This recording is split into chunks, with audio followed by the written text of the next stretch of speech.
So mitochondria is an important organelle of cell. इसे कहते हैं पावर हाउस ऑफ सेल, इसलिए कि फूड को ऑक्सीडाइज करके उसे एटीपीज के फॉर्म में एनर्जी प्रोड्यूस करना ये माइटोकॉन्ड्रिया ही का काम है। बायो एनर्जेटिक्स के टॉपिक में आप चैप्टर में आप ये सारा का सारा कंसेप्ट पढ़ेंगे कि एक ग्लूकोज मॉलिक्यूल से किस तरह 36 to 38 एटीपीज जनरेट होते हैं माइटोकॉन्ड्रिया में। As you can see mitochondria is a tube shaped structure. ये एक ट्यूब शेप्ड स्ट्रक्चर है जिसके दो मेम्ब्रेन्स हैं, एक आउटर मेम्ब्रेन, एक inner membrane. Outer membrane, inner membrane. So अगर क्वेश्चन आ जाए कि सेल में कौन से स्ट्रक्चर्स डबल मेम्ब्रेनस है, एक mitochondria, second chloroplast, third nucleus, ये सारे के सारे डबल मेम्ब्रेनस स्ट्रक्चर्स हैं। So mitochondria is a double membranous structure. I think this pencil is not working. Let me just put it on charge just for 1 minute.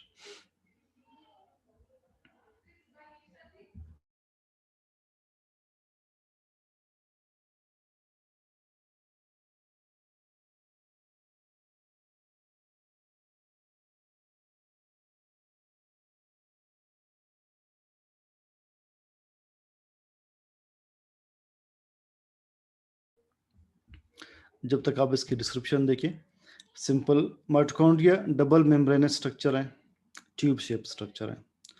Outer membrane सीव like है, इसमें pores होते हैं, outer membrane में pores होते हैं। You can see in this diagram outer membrane is porous, see here it is sieve like, चन्नी की तरह है, पोर्स इसमें। और इनर मेम्ब्रेन को हम कहते हैं कि the inner membrane is throne into folds, इसमें फोल्ड्स प्रोड्यूस होते हैं, आप फोल्ड्स देख सकते हैं। इन फोल्ड्स को कहते हैं क्रिस्टी, जस्ट बॉटम में आप देख लें, क्रिस्टी मेंशन किया होगा। As the pencil starts working I label it there. So दो मेम्ब्रेन है, outer membrane, inner membrane. Inner membrane में जो फोल्ड्स आ रही है इन्हें क्रिस्टी कहते हैं। क्रिस्टी के इनसाइड यानी इनर मेम्ब्रेन के इनसाइड माइटोकॉन्ड्रिया का फ्लूइड पार्ट है, इसे माइटोकॉन्ड्रियल मैट्रिक्स कहते हैं। So third is mitochondrial matrix. तो तीन चीजें आपने क्या याद रखनी माइटोकॉन्ड्रिया में, outer membrane which is porous, inner membrane that is thrown into folds called cristae. Third, within the inner membrane is mitochondrial matrix. Mitochondrial matrix के कंटेंट्स क्या है, 4 to 5 कंटेंट्स, उसी से माइटोकॉन्ड्रिया का फंक्शन क्लेरिफाई होता है। Mitochondrial matrix में DNA मौजूद है। Just identify the DNA, where is DNA. जो पर्पल आपको स्ट्रक्चर दिखाई दे रहा है, इट इज डीएनए। तो लिहाजा माइटोकॉन्ड्रिया खुद रेप्लिकेट हो सकता है, ये खुद बैक्टीरिया की तरह बाइनरी फिशन शो कर सकता है। एक माइटोकॉन्ड्रिया दो में डिवाइड हो सकता है। It is self replicating organelle. Why? Because it contains DNA. Number 2, mitochondria के मैट्रिक्स में राइबोसोम्स मौजूद है। Can you see ribosomes, the green particles, these are ribosomes. साथ ही इसमें आरएनए मौजूद है। क्या माइटोकॉन्ड्रिया प्रोटीन सिंथेसाइज कर सकता है? क्या जो अभी हमने प्रोटीन सिंथेसिस आज पढ़ी है, क्या वो माइटोकॉन्ड्रिया में हो सकती है? यस, माइटोकॉन्ड्रिया में प्रोटीन सिंथेसाइज हो सकते हैं। तो प्रोटीन सिंथेसिस की साइट साइटोप्लाज्म है, प्रोटीन सिंथेसिस की साइट माइटोकॉन्ड्रिया है। प्रोटीन सिंथेसिस प्लांट सेल में क्लोरोप्लास्ट में भी होती है। क्योंकि माइटोकॉन्ड्रिया में राइबोसोम्स मौजूद है, प्रोटीन्स या सिंथेसाइज हो सकते हैं, या आरएनए मौजूद है, DNA, ribosome, enzymes, coenzymes, salts मौजूद है, इंजाइम्स, कोएंजाइम्स और सॉल्ट्स मौजूद है। इस माइटोकॉन्ड्रियल मैट्रिक्स में प्रोटीन सिंथेसिस का प्रोसेस हो सकता है, इसमें एनर्जी प्रोडक्शन का प्रोसेस होता है, जिसे आप आगे पढ़ेंगे, Krebs cycle, electron transport chain, वो रिएक्शंस माइटोकॉन्ड्रिया के इनसाइड होते हैं। तो माइटोकॉन्ड्रियल मैट्रिक्स के कंटेंट्स 5 क्या हो गए? DNA, number 2 ribosomes, third RNA, fourth enzymes, coenzymes and fifth salts इसमें मौजूद है। माइटोकॉन्ड्रिया के इनर मेम्ब्रेन के ऊपर आपको कुछ मैरून डार्क ब्राउन स्ट्रक्चर्स दिखाई दे रहे होंगे। जो थोड़ा सा अलग से भी शो किए हैं नीचे एक सर्कल के अंदर, इसे कहते हैं ऑक्सीसोम या F1 पार्टिकल। इसके डिटेल्स देखें, लास्ट पॉइंट यही होगा।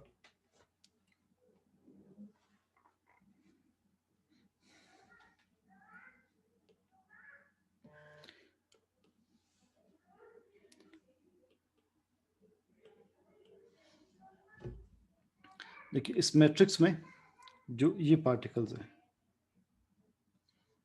ये कहलाते हैं F1 पार्टिकल्स, या हम इन्हें कहते हैं oxysomes. So outer membrane,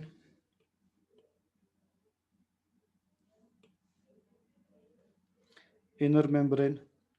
inner membrane में ये है क्रिस्टी, फोल्स, और इसके इनसाइड ये मैट्रिक्स होगा जिसमें DNA, RNA, enzymes, coenzymes, salts मौजूद है।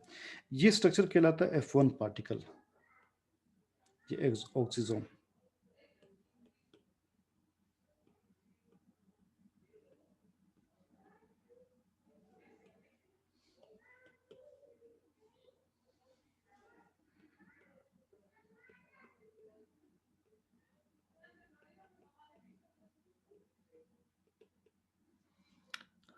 इसमें ऑक्सीसोम का काम क्या है?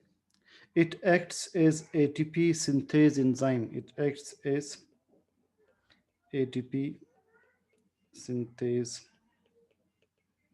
enzyme. इस एज अ होल स्ट्रक्चर में इसे कहते हैं F1 फ्रैक्शन, इसे कहते हैं F0 या FO फ्रैक्शन, FO फ्रैक्शन।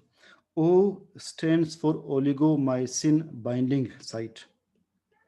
ओलिगोमाइसिन एक एंटीबायोटिक है, ओलिगोमाइसिन बाइंडिंग साइट, इसीलिए हम इसे FO कहते हैं। तो ये स्ट्रक्चर आप देख लें, ये स्मॉल जो पार्टिकल्स आपको दिखाई दे रहे हैं, ये ऑक्सीसोम जो F1 पार्टिकल्स हैं। What is their function? They act as ATP synthase.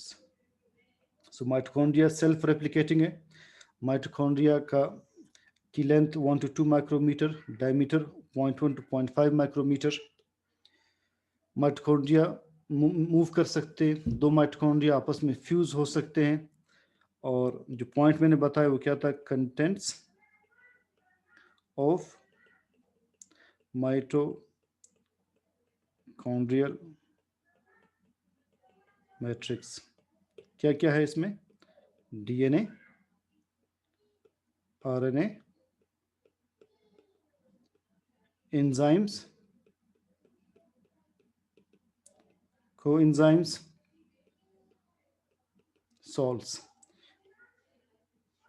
So DNA की वजह से सेल्फ रेप्लिकेटिंग है, आरएनए, एंजाइम्स, कोएंजाइम्स, सॉल्ट्स और राइबोसोम्स भी मौजूद हैं। तो प्रोटीन सिंथेसिस भी यहाँ पर होती है, एनर्जी प्रोडक्शन यहाँ पर होती है। तो it is the power house of self, power house of cell.